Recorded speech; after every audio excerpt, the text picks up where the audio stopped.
Welcome to another episode of Swine Trends, the podcast. Today we have Dr. David Rosero with us today here to talk about sow nutrition. Dr. David Rosero is the technical officer at the Hanor company, overseeing the nutritional program, research, and the innovation effort. His doctoral research focused on understanding the nutritional value of dietary lipids and the essential fatty acid on sow long-term productivity. Recognition of his research includes an Emerging Scholar Award by the American Society of Animal Science, and also a Research Innovation Award by National Pork Board. His long-term goal is to continue make a significant and relevant contribution to the field of animal science. Welcome, Dr. David Rosero. Thank you so much for your time here today discussing about the sow and sow nutrition. You are definitely an industry leading expert on sows. We would like to talk to you about how do we successfully manage the nutrition of modern high prolific sows. To start with, Dr. Rosero, please tell us a little bit of our sow today in the industry. What are the current productivity numbers and what are the key issues are facing the industry today? Dr. Yanbin Shen, is an honor for me and having this conversation with you, and thank you for the invitation. I think I'll base on some numbers out of PigCham benchmark in 2021. In the US, we had a 15.2 total pigs per liter. We had a live-born, got a live-born per liter of 13.5 with a 1.1 stillborns. And then we were weaning last year 11.85 pigs. So that tells us good progress on the prolific sow that we had. They had the good trends. So that's exciting. Yeah, that's definitely, and we're seeing the progress over the years on productivity, right? But also, I think we're also having some issues that we're facing in the industry in terms of sows. Can you tell me? Can you tell the audience a little bit about those issues that we're facing in the industry? Yeah. No, I think along with that, areas of focus for us has been the survivability of both the pig and the sow. We have seen trends on the mortality that we need to, address so then it doesn't hurt in productivity. And then with all the happenings in the world post-COVID season, feed cost is very, very challenging. So any area of work around deficiency of feed utilization is where we're focusing our efforts. Yeah, good.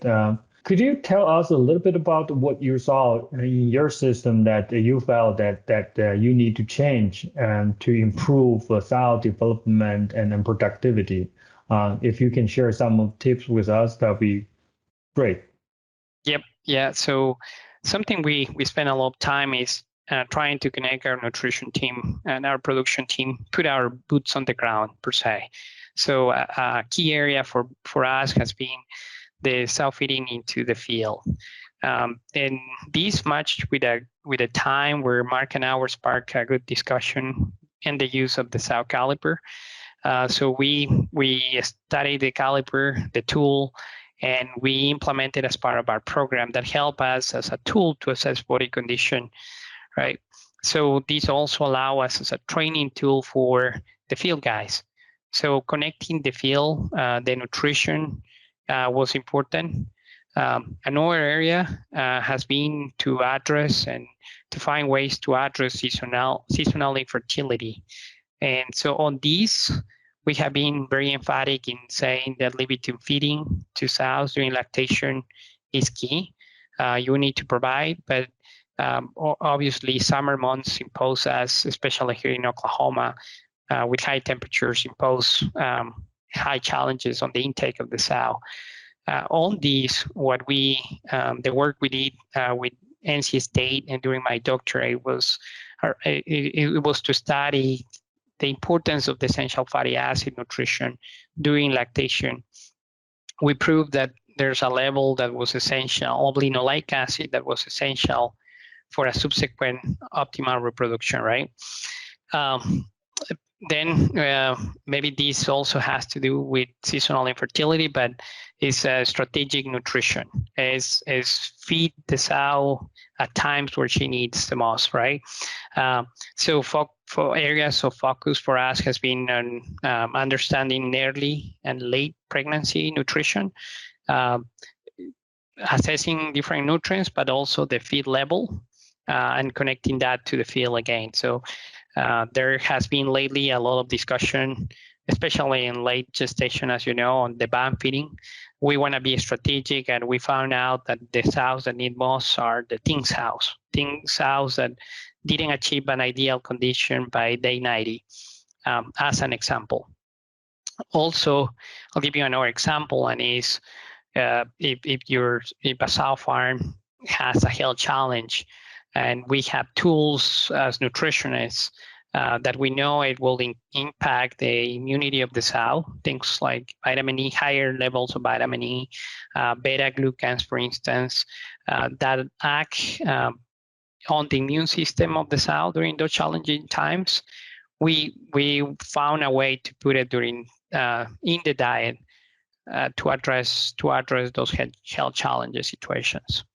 And then, as you can see, overall, what we have tried to do is assess the program from the field and on what we can deliver from the nutrition team. So measuring has become more important for us and the production team. The weight of yields at breeding, that's something we start capturing and making better use of it. The body condition of the sows in the different stages of pregnancy. We have taken these data now, we're using the data for analytics, but also disseminating into the field as a monitoring tool. Yeah, those are the areas really producer need to put more effort on. As you mentioning earlier, the genetic has really improved over the last 5 or 10 years, and we're seeing higher productivity. And you have shared a little bit, on the nutritional side, what your thought on fatty acid and challenge the conditions. But can you elaborate a little bit more what the changes can we look at in terms of nutrition to make the sows more prolific? Yeah. So I touched briefly on the essential fatty acid. That provide you that as an example. Yeah. That to me was an example here in Oklahoma where we didn't have really good sources of essential fatty acids like linoleic, alpha linolenic acid into our diets, because those will be milo wheat-based diets, right? We saw as an example of the disconnect between the prolificity of the sow and the nutrition of the sow. During lactation, if she doesn't, what we observed was that if she doesn't have enough of that nutrient intake, she will be sacrificing her subsequent reproduction. That as an example, I think is we came in a way to provide the nutrients of the essential fatty acids she needed.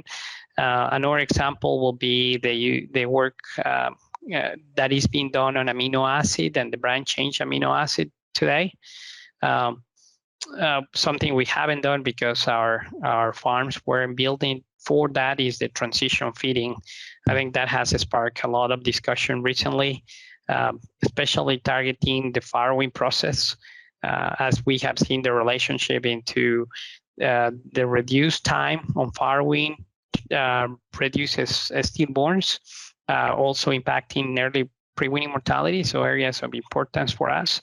I think we are trying to find ways to work around that. Is if the farm wasn't built to provide a transition diet, from placement to farrowing, maybe there's a top dress with key nutrients that we can provide.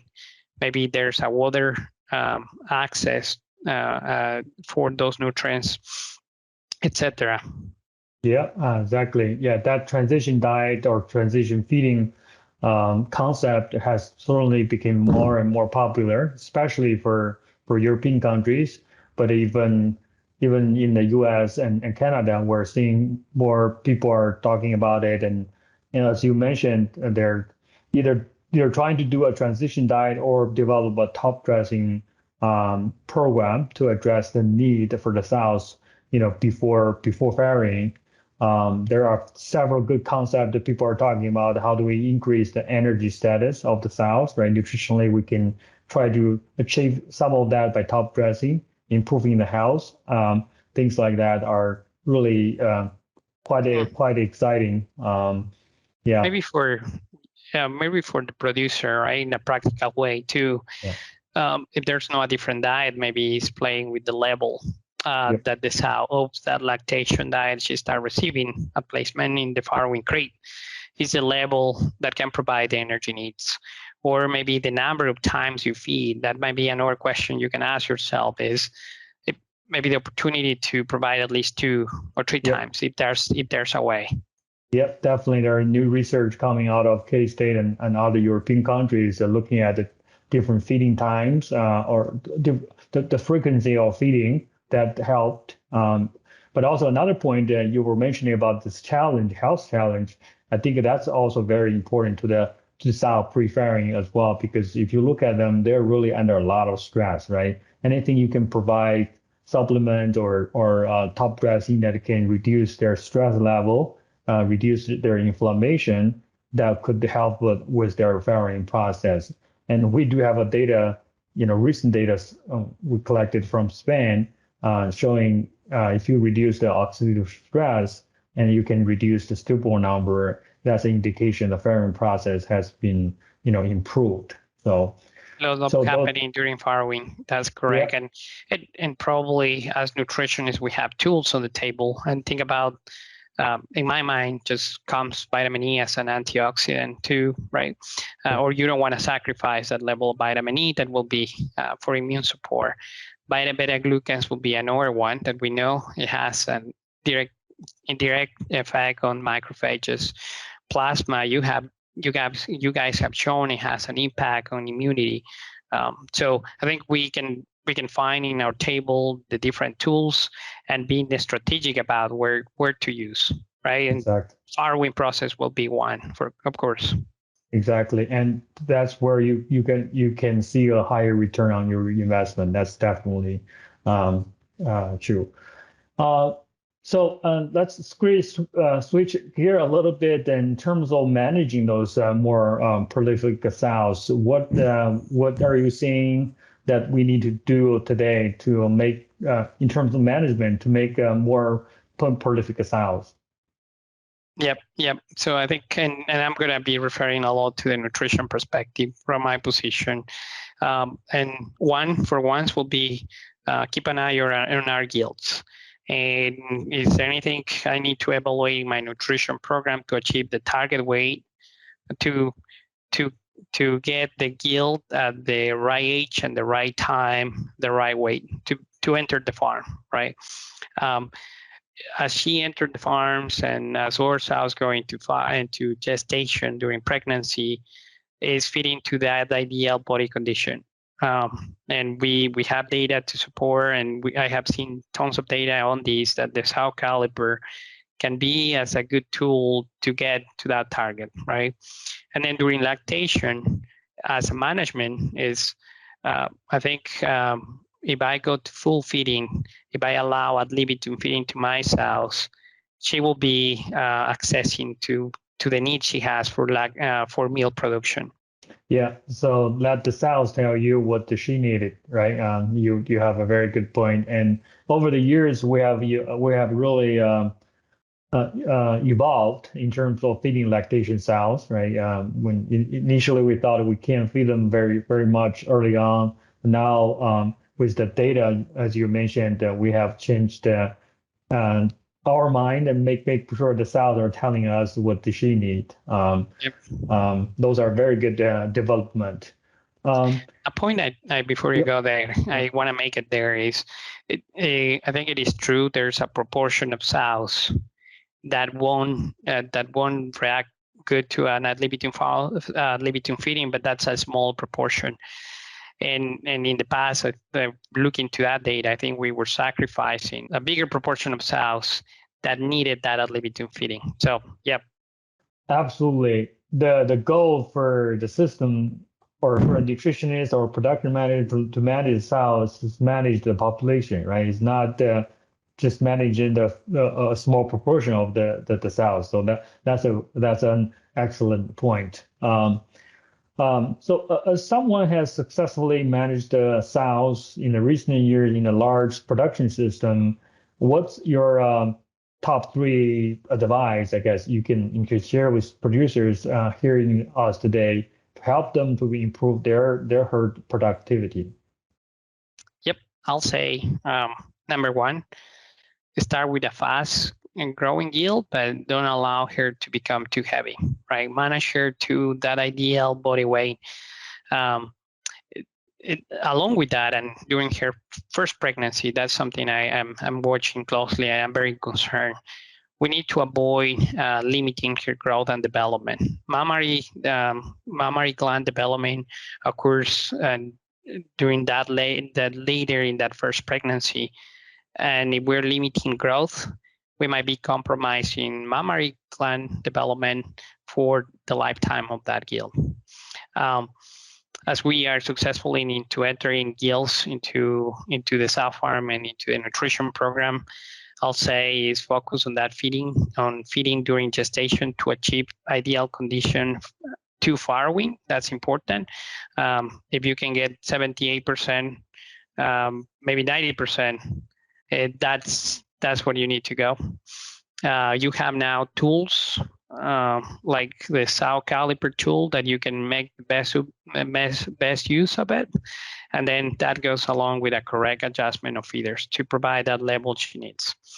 And then finally, and I think we talked a few times on this one, is the ad libitum feeding during lactation.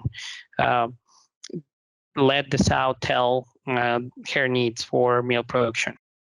Yeah, those are excellent points. And I would listening to your talk, I would just add, I guess to summarize one more point from your talk earlier, which is the data, right? Data is going to be more and more important for the sows and for the producers, and have the access to data and adjust your production parameters based on the data you're receiving. It's going to be pretty important. And you and I, we have talked about that privately. Can you share just a little bit about that? With the genetic changes over the years, and how should people think about adjusting their program, I guess? You're right. I think we don't measure. So measure is key. Access to that data is key, and providing that data back to sow farm managers, to people in the field is important. So find those ways, and you'll make strides. Yeah, absolutely.